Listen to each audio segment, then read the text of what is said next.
Dominique, déjà, merci beaucoup de nous recevoir chez toi. Ça fait plaisir d'être là. Ça fait plaisir.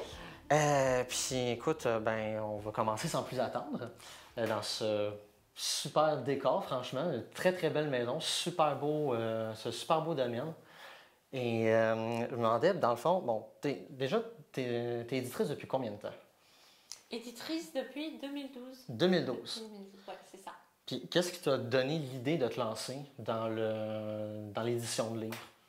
Alors, c'était l'idée de traverser le miroir. Moi, j'étais autrice et j'avais envie en fait de voir tout ce que je ne pouvais pas voir en tant qu'autrice. C'est-à-dire toutes les étapes de conception, de maturation, de réalisation, de fabrication d'un livre.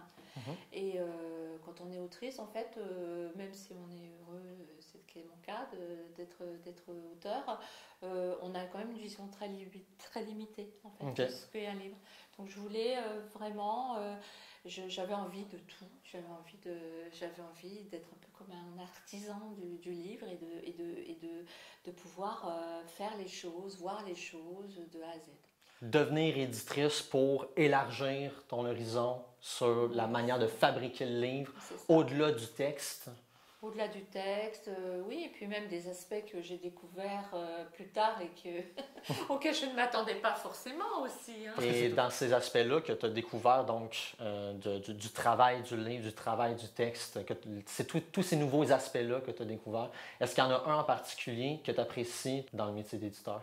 Ce que j'apprécie beaucoup et ce qui continue de me faire réfléchir et évoluer, etc., c'est le travail avec les auteurs. Okay. C'est assez étrange de passer de l'autre côté comme ça, d'avoir une représentation de ce que c'est un auteur quand on l'est soi-même et de ce que c'est un éditeur quand on a l'habitude d'avoir des éditeurs, et de devenir éditeur et de voir que les auteurs finalement avec lesquels on travaille ne sont la plupart du temps pas du tout comme nous, comme moi j'ai été auteur. Et donc ça c'était super intéressant de voir toute cette variété d'approche, de façon de vivre le métier d'auteur, de façon de vivre son texte. La maison d'édition s'appelle Cours toujours.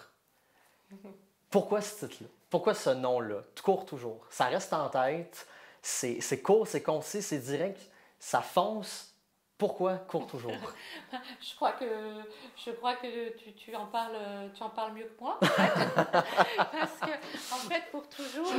Je m'accorderai pas ce mérite. Ce qui ressortait quand même, c'était la notion de temps, de temps qui passe, de temps qui s'écoule, mais qu'on voulait traiter de façon justement dynamique. Voilà. Il ne fallait pas que ce soit du temps qui s'arrête ou du temps de nostalgie, c'était pas ça. Il y avait une idée que le catalogue allait s'articuler autour de peut-être effectivement quelque chose d'un petit peu patrimonial, humain, de mémoire, c'était quelque chose dans ces bouts-là, mais surtout pas passéiste. Okay. Donc je pense que Cours toujours, comme tu disais, c'est dynamique, et parce qu'on voulait, on voulait et on veut toujours, c'est ce qui raccroche à peu près tous nos livres, voir justement le lien entre un passé, un présent, voire un avenir par le prisme de l'humain. Donc voilà, ça court toujours, vite ou pas vite, mais ça court. Les sujets que l'on traite sont tous des sujets qui sont justement envisagés, imaginés, traités dans le prisme du temps qui passe ou de la mémoire qu'on en a. D'accord. Donc quand on traite Pommes de terre, oui, Pommes de terre, celui-là, ouais. qui était quasiment notre premier livre, déjà sous forme de miscellanée, on en reparlera peut-être. C'était pas juste pour parler de la tubercule, c'était aussi pour voir aller dans les archives des gens, les archives des sociétés de pommes de terre, les archives des agriculteurs, les archives des cuisiniers. Et on avait fait des appels à contribution pour que les gens nous racontent ce que c'était pour eux la pomme de terre. Et donc en fait c'est une moisson de choses essentielles, mais par le prisme de la perception qu'en ont les gens. La moisson, mais pas juste la moisson dans sa dimension d'agriculture. la moisson et tout ce qu'il y a périphérique autour de ça. Parce que si on reprend cet exemple-là, c'est histoire, recette et rencontre en Picardie. C'est la pomme de terre en Picardie, mais c'est la pomme de terre et tout ce qui l'entoure. Ce sont toutes les facettes de la pomme de terre.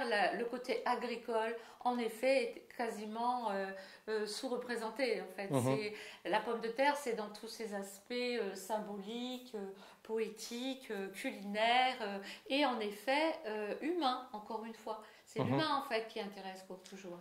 C'est l'humain.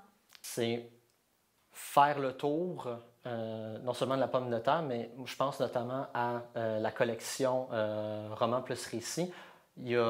Chaque livre aborde, prend pour objet un sujet. Il en fait le tour à travers non seulement le récit, à travers la photo aussi.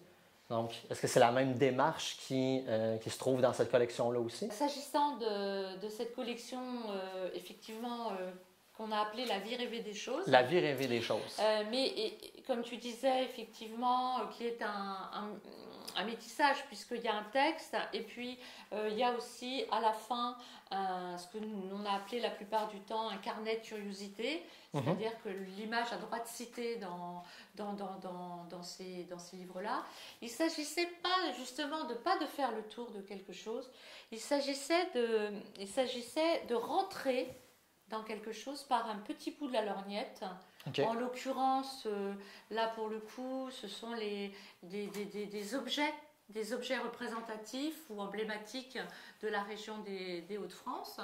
Et c'était un prétexte, au contraire, grâce à l'imaginaire d'écrivains, grâce surtout à la fiction, même s'il n'y a pas que des fictions dans cette collection-là, c'était un prétexte à atteindre quelque chose de plutôt universel en fait. Okay.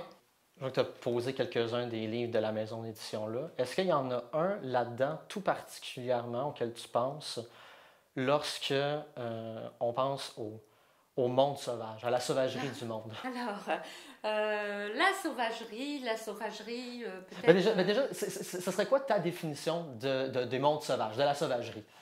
Ta vision personnelle? La sauvagerie, elle est polysémique, c'est tout de suite on pense à deux choses très différentes. En fait, je pense à la fois effectivement à la jungle, voilà, à la jungle et la jungle humaine en particulier qui est la pire, oui. Ça c'est certain. Et puis aussi à la notion du bon sauvage, le sauvage plus acculturé, plus doux, plus gentil finalement.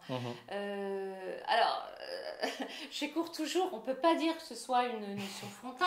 Ça, il n'y a pas de doute. Non, mais peut-être le rapport au temps, comment est-ce qu'on vit le temps, justement, plus d'un côté lié à la nature ou plus en ville ou...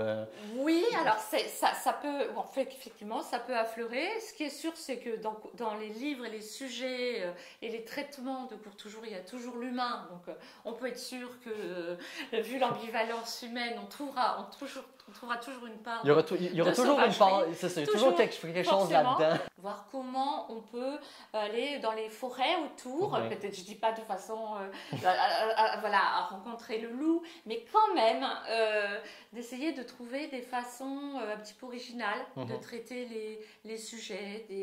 Vous voyez, les romans par exemple s'associent, c'est quand même... Voilà, on n'a rien inventé, mais s'associe quand même de l'iconographie.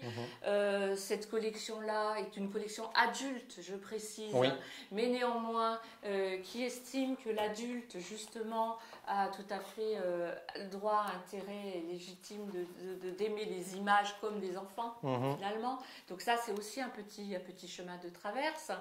Quand nous parlons des écrivains, alors sujet classique, très classique, des écrivains patrimoniaux morts. Voilà, vraiment. Dumas et La Fontaine. Voilà, donc pas des petits, pas de la littérature très contemporaine. Rien de confidentiel. Et un petit peu confidentiel, il faut le reconnaître. En tout cas, on essaye de le traiter de façon dynamique, tonique. Voilà, on n'hésite pas à habiller La Fontaine d'une cravate rose, Dumas débonnaire et flamboyant en orange, on a prévu un Jules Verne en vert céladon. Et j'aime tout particulièrement celui-là. Là. La Fontaine, genre Andy Warhol, celui-là, je l'aime bien. Oui, celui-là, voilà. je l'aime bien. Mais je pense j'espère qu'il nous en voudrait pas, Jean, parce que en fait, c'était quelqu'un d'assez fantaisiste. C'est ça qu'on cherche aussi. Quand on traite de La Fontaine, on parle pas on parle du fabuliste forcément, mais on essaie aussi de parler de ce qu'on connaît beaucoup moins. Ça, parce que là, dans ces deux livres-là, vous ne parlez pas juste de La Fontaine le fabuliste, vous ne parlez pas juste des fables, vous parlez de ses autres écrits aussi. Oui. Donc, aller chercher en dehors des sentiers battus, c'est aussi comme ça. Ça se décline comme ça dans la maison d'édition. Et traverser la légende aussi, voir de quoi est faite la légende de ces écrivains-là, très rebattus, mais au contraire, justement, grâce à la forme encore aussi des miscellanées, qui fait que de toute façon, ce livre-là, d'emblée, il est original par sa forme. Parce que c'est, voilà, des livres sur La Fontaine ou sur Alexandre Dumas, un peu moins, mais tout de même, il y en a quand même beaucoup. Mais souvent, c'est des fables, La Fontaine, et souvent, c'est des factures assez classiques, avec chapitres, voilà. Le fait qu'on traite déjà sous forme de miscellanées, ça nous sort. Les miscellanées, c'est de petits chapitres, c'est des fragments, en fait? Oui, alors on peut dire ça comme ça. Les miscellanées, forme qu'on affectionne particulièrement depuis Pommes de terre. Depuis Pommes de terre. Qu'on avait aussi associé à celui-là sur l'eau. Donc au début, on était plutôt dans le prosaïque. Et puis, on a créé une collection de miscellanées littéraires. D'accord. Alors, les miscellanées, ce sont en fait... ça veut dire miscella, c'est mélange en latin. Okay. Donc, en fait, ce sont des livres qui ne sont pas chapitrés, qui ne sont pas thématisés, mais qui mettent comme ça, comme une sorte de montage, des articles, des images, des documents, l'un à côté de l'autre, et des documents qui ne traitent pas du même sujet. L'idée des miscellanées, auxquelles je tiens vraiment beaucoup, c'est que finalement, la lecture est une vraie aventure. Alors, peut-être une aventure sauvage. Ben, c'est exactement là où je m'en allais, c'est-à-dire que le livre crée sa propre cohérence, puis c'est après au lecteur exactement comme il rentre dans une forêt où il n'y a pas de chemin balisé, il crée son propre chemin dans le livre. C'est une lecture personnalisée, au gré de sa fantaisie, en fonction de ses connaissances, en fonction de ses centres d'intérêt, voilà, en fonction de son âge, en fonction de sa culture, parce que ça va du tout le temps monde, dont ça. on dispose. Et donc, c'est un petit peu l'idée de notre travail. C'est de chercher aussi à faire des livres qui ne soient pas élitistes, même quand ils ont des sujets parfois un peu pointus, mais que ce n'est pas élitiste, parce qu'on donne aussi des outils de lecture, des ergonomies, des esthétiques qui, on l'espère, puissent toucher des gens qui sont parfois éloignés de la lecture. Est-ce qu'on vit dans un monde sauvage, d'après toi? Ah oui, carrément, oui. Comment, très sauvage. En quoi notre monde est sauvage? En fait, le monde est sauvage dans les rapports entre les gens qui sont pas forcément d'une sincérité limpide, dans nos jeux sociaux, dans surtout les grands hiatus qu'il y a sur le plan social, financier. On vit dans un monde qui est totalement inégalitaire, inéquitable, totalement autistique. On se côtoie les uns les autres souvent sans empathie, sans comprendre les positions, les douleurs. Oui, on est dans un monde sauvage, oui, tout à fait. Je trouve que les animaux sont bien plus doux parfois que nous. Voilà. Dominique Brisson, merci beaucoup de nous avoir reçus encore et d'avoir parlé de votre métier.